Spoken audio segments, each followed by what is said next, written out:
They say the desert don't forget a man, no matter how far he rides or how much dust he kicks over his tracks. I used to think otherwise. Spent 5 years proving myself wrong.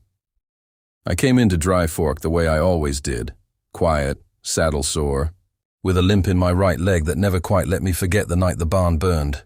The town was dressed up like it had something to celebrate. Bunting strung across the rooftops, piano echoing out of the saloon, folks in their Sunday best when it wasn't Sunday. I kept to the edges like a stray dog that didn't expect scraps.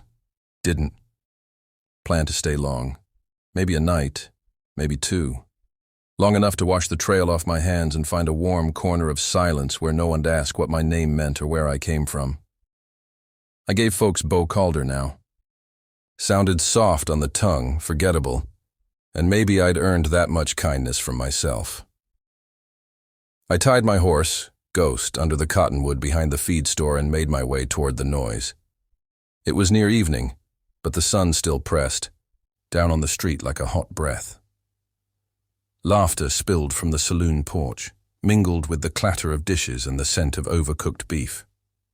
Some boys were stringing tin cans to the back of a wagon, whooping about a wedding, while an old fiddler scratched out a tune that didn't quite match the joy it was meant to carry. That's when I saw her.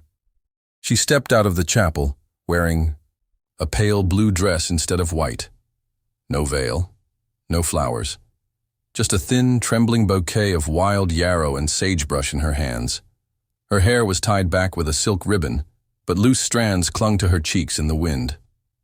A girl trying real. Hard to look like a woman who'd made a good choice. Clara Mayweather. I heard her name whispered by a woman on the porch beside me. Said she was marrying into the Briggs family. Said her daddy died broke, and the Briggses were doing her a mercy. Said she was lucky. That last part they said twice. I watched her. Eyes. They weren't lucky. The groom was nowhere to be seen. Only the father, Warren Briggs, a stiff-necked man with a jaw like an anvil and silver buttons on his vest that gleamed mean. He stood on the church steps with a forced smile, shaking hands with townsfolk like he was closing a business deal instead of watching his son take a bride. Something about the way he held his hat told me he was used to holding power too. Clara paused at the bottom of the steps. Just stood there, staring out over the crowd like she was hunting an escape route. Her bouquet wilted in her grip. A child ran past and brushed her skirt, and she flinched like she'd been struck. A sharp pull twisted behind my ribs. I'd seen that kind of flinch before, years back, in a kitchen filled with smoke, where a woman I loved whispered apologies. She didn't owe and set another place at the table for a baby we never had. I hadn't stopped the fire. I hadn't stopped much of anything back then. Just watched things crumble around me, slow and stupid, until silence was all I had left. That's the trouble with watching. You start to believe that's all you're good for. So I did what I always did. I turned away. But just as I stepped off the porch, I heard a voice rise above the music. Let her speak. It was Warren Briggs, and the crowd hushed like someone had drawn a knife. Clara stood stiff as wood. "I've already said my vows," she said softly, barely above a whisper. He walked toward her with a practiced calm, that kind that says violence can dress itself in manners. "You said 'em before witnesses, but not before truth," he said. "You want to carry that belly under our name? Best you tell it plain whose it is." Laughter rippled. Mean, sharp. My boots stopped moving. She clutched the bouquet tighter, knuckles white, eyes flicking toward the crowd, toward escape. But no one offered help. The town just stood and watched as Warren reached out and gripped her arm. "You," said my son was the father, he said, smiling like a preacher. "But we both know he's halfway to Arizona and didn't touch you more than a handshake. Now if that belly don't match the calendar—" "Let go of her," I said. I didn't mean to speak. I hadn't planned to get involved. But the words came out steady, like I'd been waiting years to say them. Warren turned, hand still clenched around her wrist. He scanned me like I was a piece of furniture that had started talking. "Who are you?" he asked. Just passing through, I said. But I reckon I've seen enough. Clara looked at me then, not with hope, more like confusion, like she didn't trust even kindness anymore. Warren dropped her arm and stepped forward, close enough I could smell the tobacco in his breath. This is family business, son. Ain't your concern. I held his gaze. Then keep it behind doors. Daylight don't lie. Something in that stopped him. Maybe the way I said it. Maybe the way I didn't flinch when he squared his shoulders. Either way, he turned back to Clara and barked something about how she'd regret this foolishness. Then he stormed off, boots echoing on the boards. The crowd thinned fast after that, as if shame was catching. Clara didn't move. The bouquet dropped from her hands. I walked up slow and knelt to pick it up. The flowers were crushed. You all right? I asked. She didn't answer right away, just stared at the bouquet, then at me. I was supposed to be safe, she said, voice calm, eyes empty. I thought marrying into a name meant something. Sometimes a name's just a price tag, I said. She looked away, one hand brushing over her stomach. That's when I saw the faint bruise on her forearm, just under the fabric. The piano inside struck a wrong note. I've got a horse behind the feed store, I said quietly. And a place out past 3 Pines. It's empty. But it's mine. She didn't ask why. Maybe she didn't care. Maybe silence felt safer than the crowd. But when I offered her my hand, she took it. Clara rode behind me, her arms looped lightly around my waist, not out of trust but necessity. The desert stretched ahead, all gold and rust and silence, broken only by the wind whispering through the mesquite. I didn't speak. She didn't ask. We moved like ghosts over the hardpack, a pair of shadows sliding west into nowhere. Dry Fork shrank behind us until it was just another blemish on the edge of memory. I didn't look back. Neither did she. It wasn't until the sun dipped, behind the ridgeline, that I noticed her trembling. Not the shiver of cold, but that bone-deep kind, like something inside was trying to break out. I slowed Ghost and glanced over my shoulder. Her face was pale, jaw clenched tight. You all right? I asked, the words soft but not empty. She nodded too fast. I didn't think they'd do it, not in front of everyone. You said no one would stop 'em, I said. They knew that. Her fingers tightened around me, then loosened again. They said I'd be respected, that the baby would have a name, that if I signed the papers, I'd be part of the family. I didn't sign for bruises. I didn't ask about the father. I could tell from the quiet in her voice that Story had been picked clean already, nothing left but bones and ache. Sometimes the past don't need digging up. It just needs burying, right? We rode until moonlight pooled across the desert, and the cabin came into view like a memory I hadn't earned. The porch sagged in one corner. The roof held, but just barely. Weeds had overtaken the yard and a shutter flapped loose in the breeze. It looked like what it was, a place left behind. I dismounted and offered Clara a hand. She slid down stiffly, favoring her right leg. You're limping, I said. Your horse don't ride smooth. I gave a faint smile. He don't trust. Easy. You two've got that in common. She didn't smile back, just stood there, eyes fixed on the cabin like she was trying to decide whether to enter or run. I built it for someone once, I said, walking ahead and lifting the latch. She's gone now. House has been waiting. Inside, the air smelled of dust and dry wood. I lit the oil lamp on the windowsill. Shadows leapt like old ghosts across the walls. The table still had the scorch mark from where a candle fell. The bed was stripped bare, but the frame stood solid. The place wasn't much, but it was clean, quiet, and mine. Clara stepped inside, slow. She touched the back of a chair like it might burn her. Then she turned to me. Why'd you help me? because no one else did. That's not a reason. I paused. Maybe not. But it's the truth. She looked away, then moved to the corner and sat on the edge of the cot. Her hand settled on her belly like it belonged there, like she was trying to protect what little she had left. "You got food?" she asked. "Beans and salt. You hungry?" "No, just wanted to know if you planned on starving me." That earned a breath of a laugh from me. "Not unless you ask real nice." She lay back then, one arm draped across her eyes. I didn't say another word, just pulled the spare blanket from the shelf and laid it at the foot of the bed. Then I stepped outside, letting the door shut soft behind me. I sat on the porch and watched the stars bleed into the sky. Every sound out there was familiar. The rustle of branches, the distant call of an owl, the sigh of my own breath. It had been years since someone else's voice echoed through these walls. Years since anyone asked me why. Inside, I could hear her moving, shifting, restless, like a creature not sure if the trap was closed or if it was finally free. I didn't blame her. Truth is, I wasn't doing this out of nobility. I didn't ride in like some hero with a six-shooter and a cause.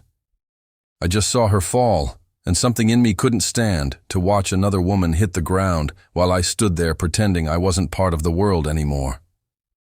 When I finally went back in, she was sitting up, blanket draped around her shoulders. Her eyes met mine without flinching this time. "You lost someone too," she said. Not a question. "I did." She nodded. "That's why you knew." I didn't answer. Didn't need to. She laid back down, this time with her face to the wall. Before the lamp burned out, she whispered, "If I stay, what does that make me?" "Safe," I said. "That's all." She didn't speak again. But I knew then, this wasn't just shelter for the night. This was the beginning of something neither of us could name yet.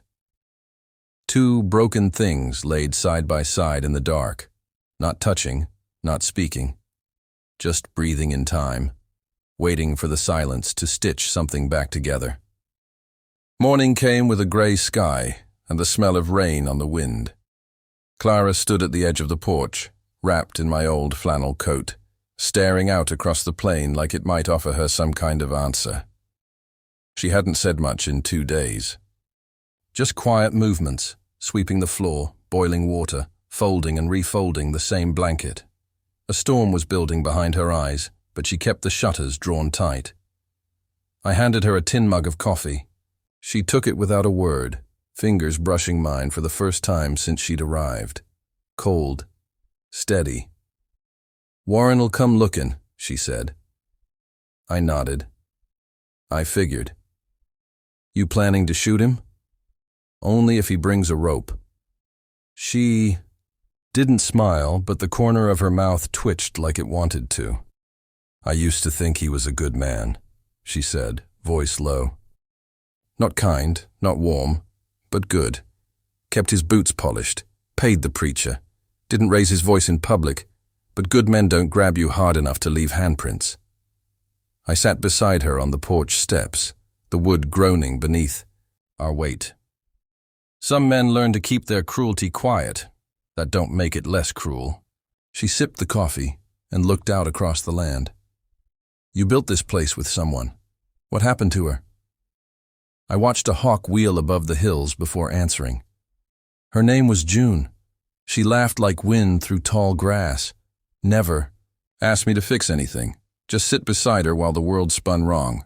We lost a child, then we lost each other." Clara nodded, like she understood more than she let on.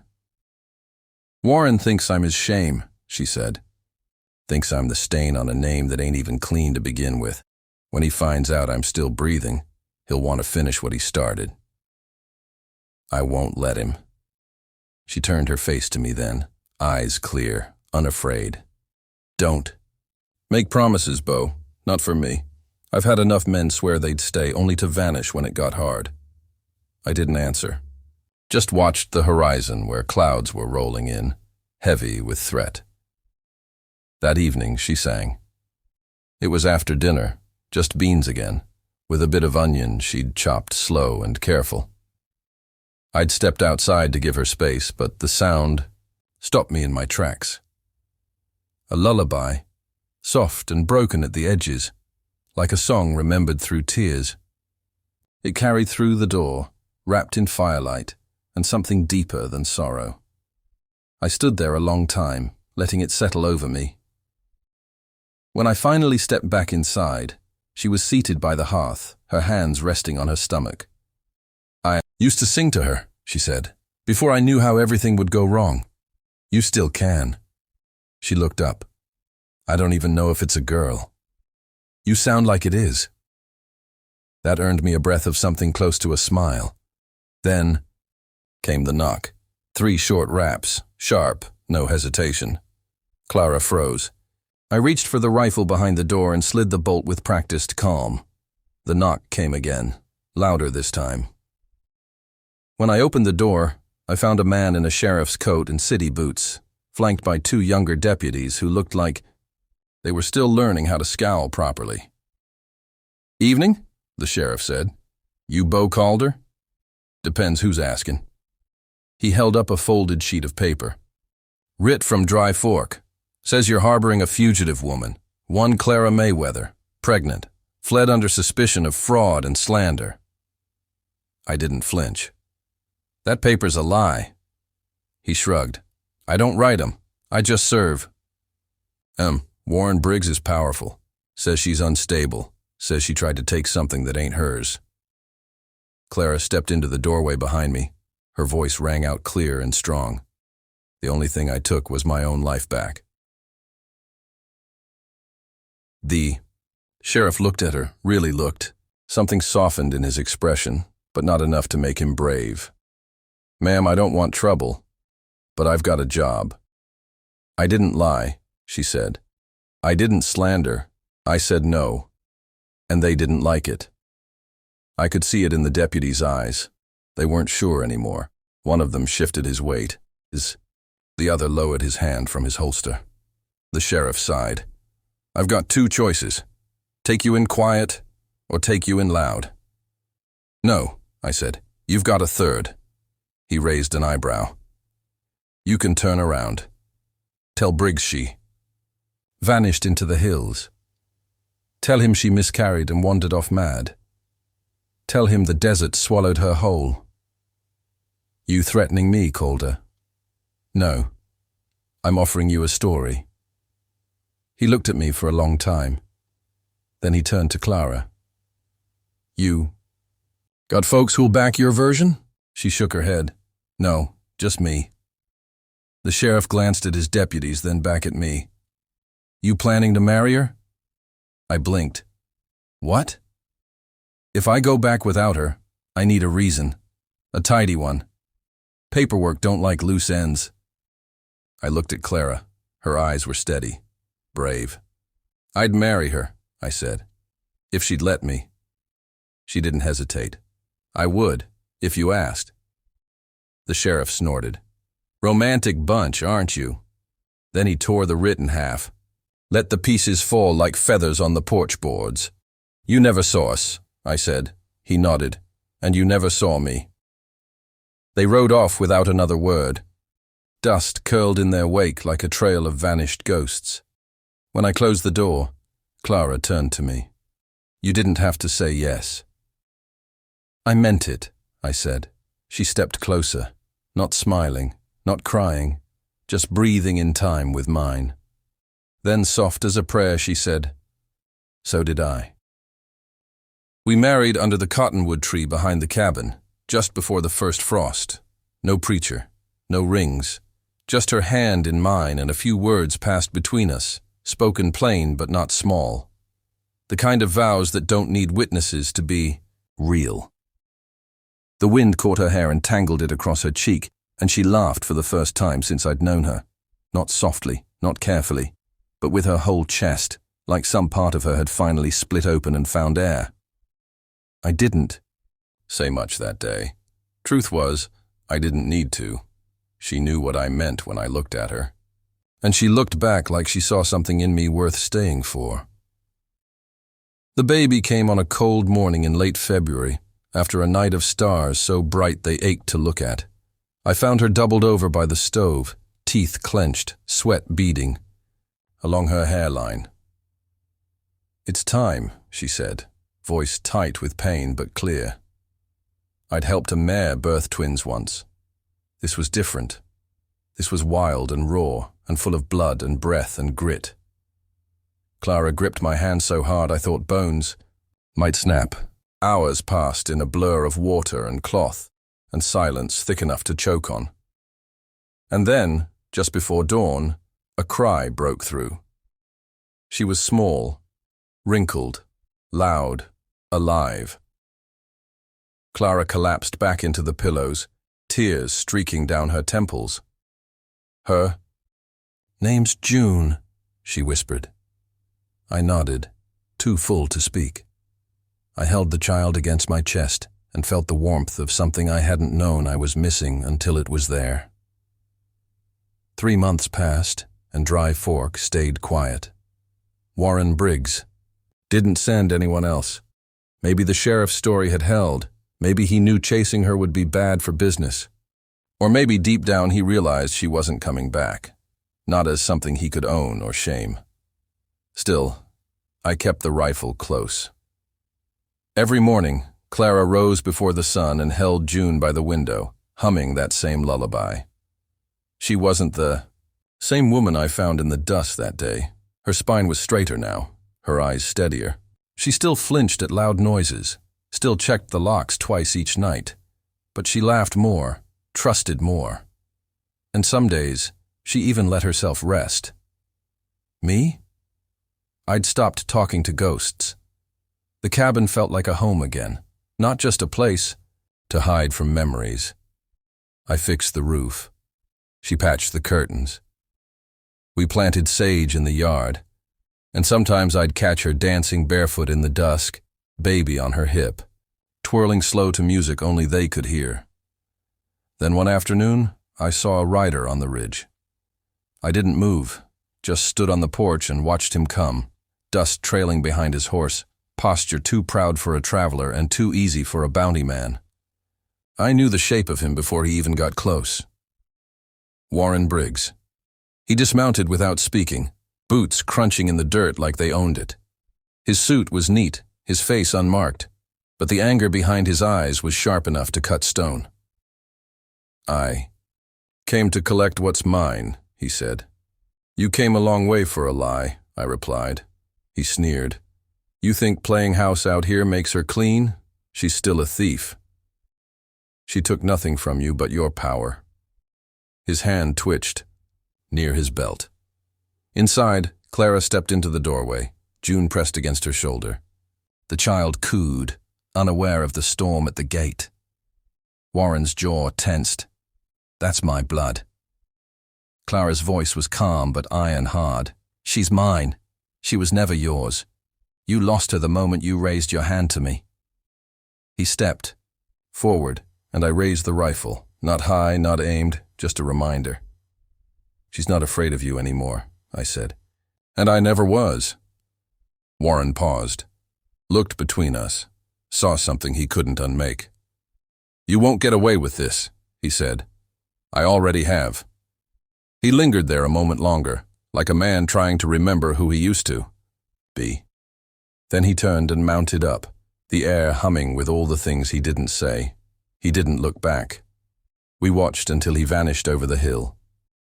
That night, Clara leaned against me beneath the stars, June asleep in her arms. We didn't speak much, just breathed in the cool air and listened to the desert settle. "I kept thinking he'd come," she said, "that he'd tear it all down."